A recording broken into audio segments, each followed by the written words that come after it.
Welcome back, Now and Family. This is episode 16. Hey, how did you like that picture of me on the slide for this? Did you see this? It looked a little bit bizarre, right? Well, that was me wondering, being a little pensive. Should I really bring up spirituality with 911? I mean, after all, it wasn't long ago that if you had government funding for training and you talked about spirituality, they would give you the walk of death to the guillotine, so to speak. But here's the deal. Research has been done over the years that supports that people who have some form of healthy spirituality, and I'm not necessarily talking about religion here, but well-developed spirituality, which I'll talk about in a minute here, actually protects health and performance. So it became not only okay, but legitimate to be comprehensive in resilience training to address spirituality. A model of resilience from the Institute of Heart Math recognizes the four realms of resilience are social, emotional, mental, and spiritual. Okay, so I can assure you of this. I'm not here to proselytize. Do I have personal faith? Yes, I do. But it's not about me, and it's not about a religious tradition right now. It's about a reality, and that's this, you guys.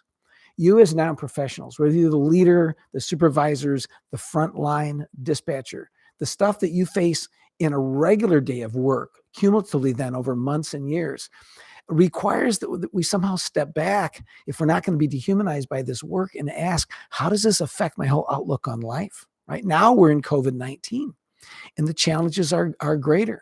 And so in the middle of this, we need to be able to look at what it means to be really, really whole, to be really, really healthy, to find meaning in the middle of chaos. And so I'm not preaching, but I'm looking at respecting that as human beings, we can't strip out your spirituality while we expect you to do more and more. The more we come in contact with the most horrible stuff in human life, the more we have to find a way that it really all does hold together in a way to be strengthened, to be refueled, right? So our human lives are more than just about eating and sleeping, right? We all strive for significance. We need to know that our lives matter, that we're making a difference. When you ask 911 around the country, what do you do this for? I mean, you could get another job, maybe making the same or more, that has not even near the stress. And what do we hear over and over again? I want to make a difference. Look, at human beings strive to find meaning, and we are striving for significance.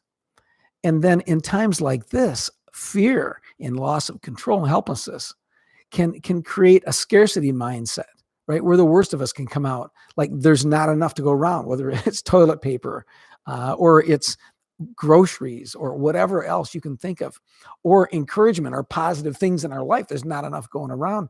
We can end up in a more of a hoarding mentality or a competing mentality. And then that's another form of being isolated. Isolation isn't just what happens to us physically by proximity. It's emotional, it's spiritual isolation as well. Have you ever heard that guttural why? I know I have. In the middle of death, in tragedy, I'm sure you've heard it over the phone. I have screamed out that same question that really doesn't have an answer. When somebody screams out why, they're really saying, this is more than I think I can bear. It's the ultimate cry, whether you are an atheist or a Jew or a Muslim or a Buddhist or a Christian, irrespective of our faith tradition, we can come to a place where our spirituality during catastrophe may shine. I hope that it does, but it can also be shattered. And that's why we need each other, right? Amidst loss of control, amidst loss of loved ones, we can feel our most alone. We can feel our weakest, right? And so, but still in these moments, that might be our greatest opportunity to be able to live out our spirituality together. These are the moments we most need strength also that's beyond our own. Where do you find strength beyond your own? We were made for community. I can say, I believe that most of us would agree with this. We were made for community. We gain energy and fuel and hope by sacrificial love. Now, we don't tend to talk about love in trainings in 911, and I'll leave it to the guy in the pastel sweater to talk about love, a kumbaya moment. Look, the bottom line is, this is a 911 family. I do love people in this 911 family, and collectively, we need to be able to lean in and be there in the deepest stuff for each other right now, and find meaning, find encouragement, find hope, have conversations about the big picture of why that we wouldn't be inclined to usually. Is it possible that we can travel through COVID-19 and be stronger than we were before we began?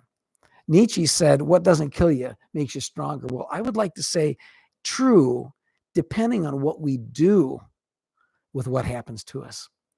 So I want to just encourage you all to seek the support you need to preserve your spirituality.